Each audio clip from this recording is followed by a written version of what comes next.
Lecture de la compilation post-mortem des écrits de Ellen G. White intitulée Rayon de santé. Chapitre 26. Dieu révélé dans la nature. Comme Jésus, nous sommes ici-bas pour servir Dieu, refléter son caractère et le faire connaître au monde par notre conduite. Mais si nous voulons collaborer avec lui et lui devenir semblable, il faut que nous le connaissions tel qu'il s'est révélé. La connaissance de Dieu est à la base de toute véritable éducation. Elle est indispensable à tous ceux qui travaillent au relèvement de leurs semblables. C'est par elle que nous sommes préservés de la tentation et que notre caractère devient conforme à celui du Très-Haut. Elle constitue la préparation essentielle à cette vie et à la vie à venir. La transformation du croyant, la pureté de sa vie, l'efficacité du service, la fidélité aux principes rationnels. Tout cela dépend d'une juste conception de Dieu. Le commencement de la sagesse, c'est la crainte de l'Éternel. Proverbe 9, verset 10.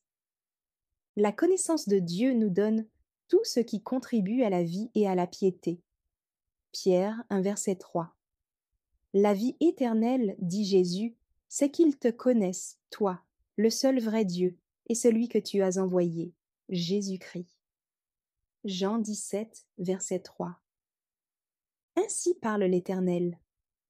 Que le sage ne se glorifie pas de sa sagesse, que le fort ne se glorifie pas de sa force, que le riche ne se glorifie pas de sa richesse, mais que celui qui veut se glorifier se glorifie. D'avoir de l'intelligence et de me connaître, de savoir que je suis l'Éternel, qui exerce la bonté, le droit et la justice sur la terre. Car c'est à cela que je prends plaisir, dit l'Éternel. Jérémie 9, versets 23 et 24. Étudions les révélations que Dieu a données de lui-même. Attache-toi donc à Dieu et tu auras la paix. Tu jouiras ainsi du bonheur. Reçois de sa bouche instruction et mets dans ton cœur ses paroles. Le Tout-Puissant sera ton or. Tu feras du Tout-Puissant tes délices. Tu élèveras vers Dieu ta face. Tu le prieras et il t'exaucera, et tu accompliras tes vœux. À tes résolutions répondra le succès. Sur tes sentiers brillera la lumière. Vienne l'humiliation, tu prieras pour ton relèvement. Dieu secourt celui dont le regard est abattu. Job 22, versets 21, 22 et 25 à 29. Les perfections invisibles de Dieu, sa puissance éternelle et sa divinité, se voient comme à l'œil depuis la création du monde quand on les considère dans ses ouvrages. Romains 1, verset 20. Les beautés de la nature que nous contemplons aujourd'hui ne donnent qu'une faible idée de la gloire du jardin d'Éden. Le péché a défiguré la terre. On en constate les stigmates partout. Il reste encore cependant bien des merveilles. Et on peut se rendre compte qu'un être infini a créé notre globe et y a semé la vie et le bonheur. Tout, malgré le péché, révèle l'œuvre du grand artiste. Où que nous nous tournions, nous pouvons entendre sa voix et discerner les preuves de sa bonté. Tout chante les louanges de Dieu. Depuis le grondement du tonnerre et le mugissement des flots déchaînés des vastes océans jusqu'aux mélodies joyeuses des oiseaux qui peuplent la forêt. Sur la terre, dans la mer, dans le ciel, dans la variété des tons et des couleurs, les contrastes splendides ou les nuances harmonieuses, nous contemplons sa gloire. Les collines éternelles nous parlent de sa puissance, les arbres qui agitent au soleil leur vert feuillage, et les fleurs qui étalent leur beauté délicate nous le révèlent. Le tapis de verdure qui recouvre le sol témoignent des soins de Dieu pour ses humbles créatures. Les profondeurs de la terre et de la mer recèlent ses trésors. Celui qui a mis des perles dans les océans et des pierres précieuses parmi les rochers aime ce qui est beau. Le soleil qui s'élève dans les cieux représente celui qui est la vie et la lumière. Toute la beauté qui orne la terre et illumine le ciel nous parle de Dieu. Sa majesté couvre les cieux. Habacuc 3, verset 3. La terre est remplie de tes biens. Psaume 104, verset 24. Le jour en instruit un autre jour. La nuit en donne connaissance à une autre nuit. Ce n'est pas un langage, ce ne sont pas des paroles, dont le son ne soit point entendu. Leurs accents vont aux extrémités du monde. Psaume 19, versets 3 à 5. Tout proclame ses soins paternels et son désir de voir ses enfants heureux. Un Dieu personnel. La puissance extraordinaire qui opère au sein de la nature et fait subsister toutes choses n'est pas simplement, comme le pensent quelques savants, un principe omniprésent ou une énergie agissante. Dieu était esprit. Mais il est aussi un être personnel. C'est ainsi qu'il se révèle. L'Éternel est Dieu en vérité. Il est un Dieu vivant et un roi éternel. Les dieux qui n'ont point fait les cieux et la terre disparaîtront de la terre et de dessous les cieux. Celui qui est la part de Jacob n'est pas comme elles, les idoles, car c'est lui qui a tout formé. Il a créé la terre par sa puissance, il a fondé le monde par sa sagesse. Il a étendu les cieux par son intelligence. Jérémie 10, versets 10, 11, 16 et 12. La nature n'est pas Dieu. Dieu agit dans la nature, mais il n'est pas la nature. Celle-ci est l'expression de la puissance et du caractère de Dieu. Il ne faut pas la confondre avec le Dieu personnel. L'artiste produit des œuvres magnifiques qui font les délices des yeux et nous révèlent à sa pensée. Mais l'œuvre n'est pas l'artiste. Ce n'est pas l'œuvre qu'on loue, mais l'artiste. De même, bien que la nature exprime la pensée divine, ce n'est pas la nature, mais le Dieu de la nature qu'il faut exalter. Venez, prosternons-nous et humilions-nous, fléchissons le genou devant l'Éternel, notre Créateur. Psaume 95 et 6. Il tient dans sa main les profondeurs de la terre, et les sommets des montagnes sont à lui. La mer est à lui. C'est lui qui l'a faite. La terre aussi, ses mains l'ont formée. Psaume 95, versets 4 et 5. Il a créé les Pléiades et l'Orion. Il change les ténèbres en aurore. Il obscurcit le jour pour en faire la nuit. Amos 5, verset 8. Voici celui qui a formé les montagnes et créé le vent, et qui fait connaître à l'homme ses pensées. Amos 4, verset 13. Il a bâti sa demeure dans les cieux et fondé sa voûte sur la terre. Il appelle les eaux de la mer et les répand à la surface de la terre. L'Éternel est son nom. Amos 9, verset 6. La création de la terre. On ne peut expliquer la création par la science. Quelle science, en effet, pourrait sonder le mystère de la vie? C'est par la foi. Lisons-nous dans l'Épître aux Hébreux que nous reconnaissons que le monde a été formé par la parole de Dieu, en sorte que ce qu'on voit n'a pas été fait de choses visibles. Hébreux 11, verset 3. Le prophète Ésaïe, parlant au nom de Dieu, s'exprime ainsi. Je forme la lumière et je crée les ténèbres. Moi, l'Éternel, je fais toutes ces choses. C'est moi qui ai fait la terre et qui sur elle ai créé l'homme. C'est moi, ce sont mes mains qui ont déployé les cieux.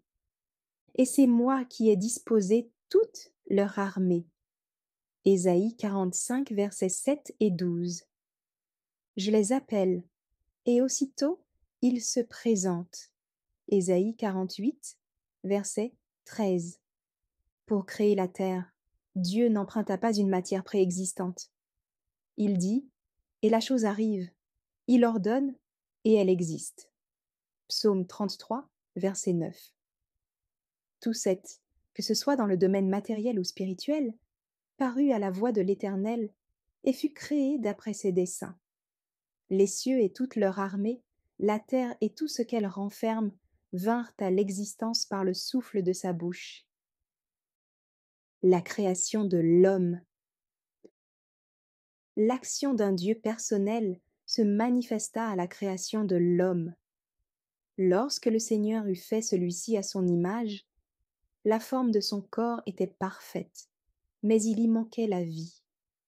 C'est alors qu'un Dieu personnel, existant par lui-même, souffla dans ses narines un souffle de vie, et l'homme devint un être vivant et intelligent. Tous les organes du corps humain furent mis en mouvement. Le cœur, les artères, les veines, la langue, les mains, les pieds, les sens, les facultés de l'esprit. Tout s'anima et fut soumis à des lois. L'homme devint une âme vivante. C'est un Dieu personnel qui, par le Christ, la parole, créa l'homme et le revêtit d'intelligence et de force. Notre substance n'était pas cachée à ses yeux lorsque nous étions formés dans le secret. Il voyait cette substance, bien qu'imparfaite. Et dans son livre, tous nos membres étaient décrits, alors qu'aucun d'eux n'existait. Le dessein de Dieu était que l'homme fût supérieur à tous les êtres créés, le couronnement de la création, exprimant sa pensée et révélant sa gloire. Mais l'homme ne doit pas s'exalter au rang de Dieu. Le psalmiste s'écrie: Poussez vers l'Éternel des cris de joie, vous tous, habitants de la terre. Servez l'Éternel avec joie, venez avec allégresse en sa présence. Sachez que l'Éternel est Dieu. C'est lui qui nous a fait, et nous lui appartenons. Nous sommes son peuple et le troupeau de son pâturage. Entrez dans ses portes avec des louanges, dans ses parvis avec des cantiques. Célébrez-le, bénissez son nom. Psaume 100, versets 1 à 4.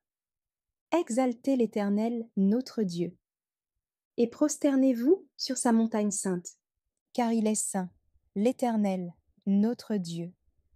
Psaume 99, verset 9. Les lois de la nature au service de Dieu. Le Seigneur maintient et emploie constamment à son service ce qu'il a créé. Il opère par les lois de la nature dont il fait ses instruments. Mais celles-ci n'agissent pas par elles-mêmes.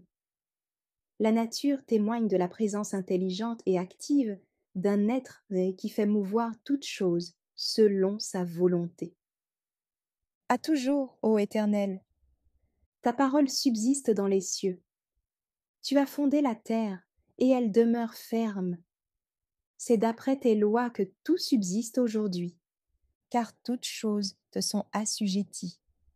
Psaume 119, versets 89 à 91. Tout ce que l'Éternel veut, il le fait, dans les cieux et sur la terre, dans les mers et dans tous les abîmes. Psaume 135, verset 6. Il a commandé, et ils ont été créés. Il les a affermis pour toujours et à perpétuité. Il a donné des lois, et il ne les violera point. Psaume 148, versets 5 et 6. Ce n'est pas en vertu d'une puissance inhérente et aveugle que la terre nous prodigue ses richesses et poursuit sa révolution autour du soleil. C'est la main de l'être infini qui la dirige constamment.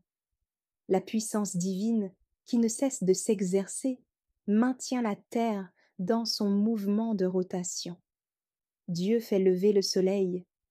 Il ouvre les écluses des cieux et nous accorde la pluie. Il donne la neige comme de la laine. Il répand la gelée blanche comme de la cendre.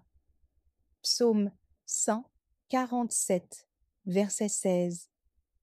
À sa voix, les eaux mugissent dans les cieux. Il fait monter les nuages des extrémités de la terre. Il produit les éclairs et la pluie. Il tire le vent de ses trésors. Jérémie 10, verset 13. C'est la puissance divine qui produit la végétation, fait apparaître les feuilles, s'épanouir les fleurs et se développer les fruits. Le fonctionnement du corps humain dépasse notre compréhension. Il y a là un mystère qui déconcerte les plus intelligents. Ce n'est pas un organisme qui, une fois en action, poursuit seul son travail, fait battre le pouls et fonctionner l'appareil respiratoire. C'est en Dieu que nous avons la vie, le mouvement et l'être. Le cœur, le pouls, chacun des nerfs de l'organisme, chaque muscle est maintenu en activité par la puissance d'un Dieu toujours présent. Soin providentiel.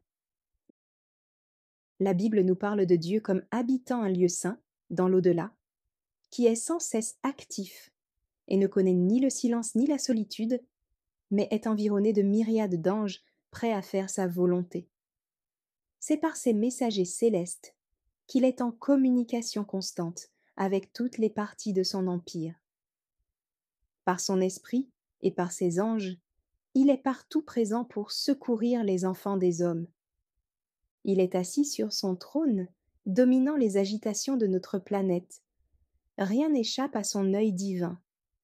Et du sein de son éternité majestueuse et sereine, il répand ici-bas ses bienfaits. La voix de l'homme n'est pas en son pouvoir. Ce n'est pas à l'homme, quand il marche, à diriger ses pas. Jérémie 10, verset 23. Confie-toi en l'Éternel de tout ton cœur. Reconnais-le dans toutes tes voies, et il aplanira tes sentiers. Proverbe 3, versets 5 et 6. L'œil de l'Éternel est sur ceux qui le craignent, sur ceux qui espèrent en sa bonté, afin d'arracher leur âme à la mort et de les faire vivre au milieu de la famine. Psaume 33, versets 18 et 19. Combien est précieuse ta bonté, ô Dieu! À l'ombre de tes ailes, les fils de l'homme cherchent un refuge. Psaume 36, verset 8. Heureux celui qui a pour secours le Dieu de Jacob, qui met son espoir en l'Éternel, son Dieu. Psaume 146, verset 5. La terre, ô Éternel, est pleine de ta bonté. Psaume 119, verset 64. Il aime la justice et la droiture. Psaume 33, verset 5. Espoir de toutes les extrémités lointaines de la terre, et il affermit les montagnes par sa force, la mer. Il est saint de puissance. Il apaise le mugissement des mers et le tumulte des peuples. Psaume 65, versets 6 à 8. Tu remplis d'allégresse l'Orient et l'Occident. Tu visites la terre et tu lui donnes l'abondance. Psaume 65, versets 9 et 10. L'Éternel soutient tous ceux qui tombent, et il redresse tous ceux qui sont courbés. Les yeux de tous espèrent en toi, et tu leur donnes la nourriture en son temps. Tu ouvres ta main, et tu rassasies à souhait tout ce qui a vie. Psaume 145, versets 14 à 16. Merci d'avoir écouté cette lecture.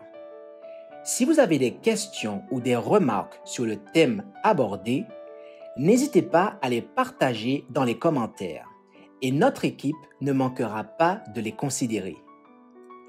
À bientôt sur lereste.org.